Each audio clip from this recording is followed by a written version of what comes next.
Chapter 33. Kicks. Avoiding Griffin Conley was easy enough for the first half of the school day. Eric knew his habits, where his classes were, the pathways he traveled. But there would be no steering clear of him in the cafeteria. Eric vowed to himself that he wouldn't run. Whatever happened, happened. It wasn't much of a philosophy, but it was all Eric had. He was going to stand tall and stare trouble in the eye. And if it smacked him in the mouth, well, Eric would figure out that part later. He didn't see Griffin coming.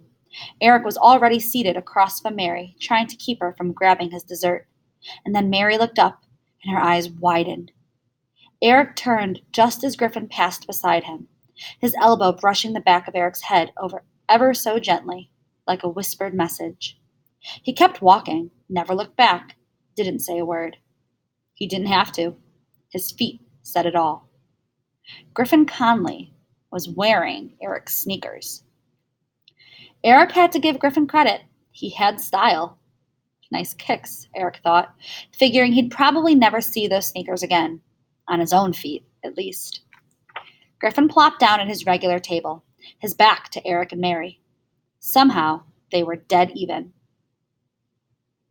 Cody sat with Griffin like always. He was in the middle of telling a story, gesturing wildly with his hands and then smashing them together, most likely reenacting some kind of NASCAR crash-up. Sinjay and Drew laughed. Griffin reached for a buttered roll on Marshall's lunch tray. Life went on.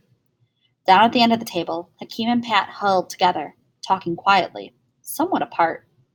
There was an empty chair, and it puzzled Eric for a moment. Then he realized whose it was. Hallenbach's. "Stop looking over there, will ya?" Mary complained. "Sorry." Two more girls had joined their table, Chantal and Sophie. When they sat down, Mary winked at Eric, silently mouthed the words, "Told you so." It had been her contention that their table would soon be filled with misfit toys. Jack-in-the-boxes named Bruce, trucks with square wheels, boys who were too frail and skinny, girls whose looks didn't make the cut. "Want to hang out after school today?" Eric asked. "Sure," Mary said. "We have that science test tomorrow. I'm thinking about actually studying." "You? Studying? I'll alert the media," Eric joked. And then he ventured, "We could go to the library and study together." It was a deal. Glancing around, Eric spied David Hallenbach sitting alone in the far corner of the room. "Be right back," he told Mary. David could see Eric coming from across the room. In response, he kept his head down, hunkered low over his lunch, trying to disappear, Eric guessed. "Hey," Eric greeted David. The curly-haired boy looked up. His eyes were red-rimmed, his face ashen. Not much had changed since that first time Eric saw David behind the middle school, shambling across the field. He was forever haunted and afraid. Ketchup boy. "You okay?" Hallenbach looked up at Eric, and there was vacancy in his eyes. Not the old hatred. No spark of bitterness. Just defeat. He had been used and abused and now, obviously, once again, banished from the table. Eric tilted his head toward Mary. "There's room with us, if you want." Hallenbach glanced at the table, frowned, shook his head. Eric shrugged. "You ever change your mind?" Something caught his eye. A pin on Hallenbach's shirt. "Hey, what's that pin? I never saw you wear it before." David glanced down at the pin.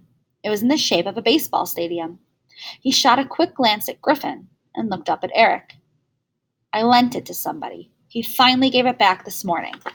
It's from the stadium where the Mets play," David said, again looking down at the pin. "I got it on opening day." "Sweet," Eric said. "Growing up in Ohio, I guess I became a Reds fan. I'm probably the only one in the whole school." Hallenbach considered that for a moment. "Now that you live here, you should switch to the Mets," he advised. "I'll think about it," Eric said. "But it's hard to change loyalties. You know what I mean?" Hallenbach made a face that Eric couldn't quite read. Whatever. Eric didn't need to become friends with David Hallenbach. He just needed, he realized, to be okay with himself. At recess, Eric shot around on the basketball court. Pat and Hakeem joined him, along with a few other guys. "Are you trying out for the modified team this year?" Pat asked. You think I have a chance? It's hard to say, Pat said, feeding a pass to Hakeem. I think it's good to try out, even if you don't make it, just so the coach sees you and learns your name. That's what my father says. It's mostly eighth graders, Hakeem interjected. Last year, I heard they took 3 seventh graders total. Eric dribbled, spun, and dished to Pat. Open gym starts next week, Pat said. We could check it out. Guys just show up and shoot around, but the coach watches, I think. Real tryouts won't start for another 2 weeks. Eric nodded. Yeah, that sounds good. Eric popped the ball out of Pat's hands, then dribbled to the far corner of the court. 5, 4, down by 1, time's running out. 3, 2. He hoisted up a long shot, an orange rainbow that ended with a metallic swoosh at the bottom of the net. Hayes makes the shot! Hayes makes the shot! Eric called, his hands cupped around his mouth. Bellport wins the championship, and the crowd goes wild.